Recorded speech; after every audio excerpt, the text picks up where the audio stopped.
Welcome to another edition of Take 5.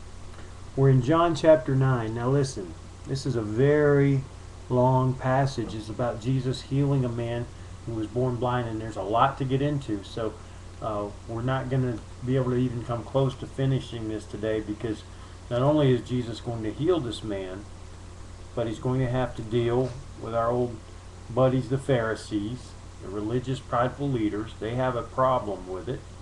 A lot of times they have a problem with good things.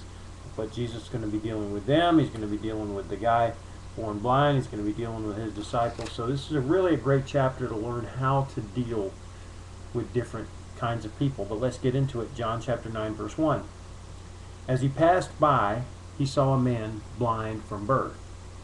And his disciples asked him, Rabbi, who sinned, this man or his parents, that he was born blind? Now let's stop there and deal with something. Like I said, this is a very rich chapter, lots of stuff to deal with here. The disciples asked a question because the thought during that time was that physical suffering was a direct result of sin, and it could have been a result of a parent's sin or this individual's sin. And so they didn't really see another option in this particular case. Now Jesus is going to answer their question, and in his answer he's going to give us another option. But I will say this: physical suffering can be a result of your own sin, and I think particularly of things like sexual diseases. That's certainly a result of your own sin. Even things like the sin of debauchery or eating too much that leads to heart disease and things like that. Or the sin, smoking's not a sin, but certainly not a good idea, that leads to lung cancer. So your own decisions and your own behavior can lead to physical consequences, without a doubt.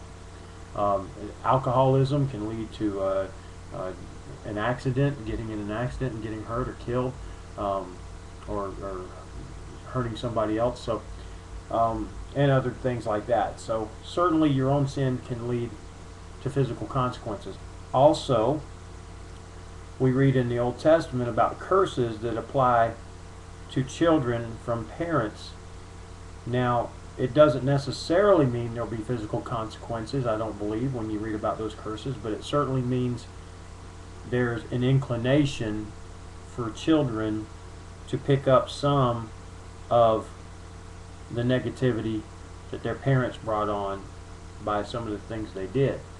For example, if your parents were alcoholics, then there's a pretty good chance you're going to be at least tempted with that, or you're going to have some addictive personalities, or you're going to have something that shows up physically inside of you. So the question is a good one, but let's look at Jesus' answer. Verse 3, Jesus answered, "It was not that this man sinned or his parents, but that the works of God might be displayed in him."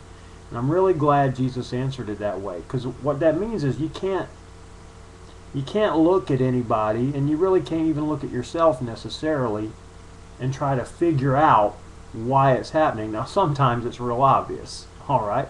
If you drink too much and you get out and you get in a wreck, okay, that's obvious. But other than the real obvious ones, we just don't know. Okay, Jesus told them on this one, but sometimes we don't know if what's going on in our lives is a result of our own sin or somebody else's, our parents' sin, or if it's just an opportunity for God's glory to be displayed. So you got to consider that. And remember, I said we got a lot to cover here, so we're not going to get too far into it today. We're in verse 4 now. "We must work the works of him who sent me while it is day. Night is coming when no one can work." And he's basically just saying here, while I'm alive, we need to do this stuff. I'm going to be dead, and we can't do it. Verse 5, "As long as I am in the world, I am the light of the world." Now remember, this guy's blind. This guy has no light. So Jesus is saying, I'm the light. I can be the light for this guy because I'm the light of the world. Alright? And verse 6, "Having said these things, he spat on the ground and made mud with the saliva. Then he anointed the man's eyes with the mud and said to him, 'Go wash in the pool of Siloam,'" which means sent. "So he went and washed and came back seeing."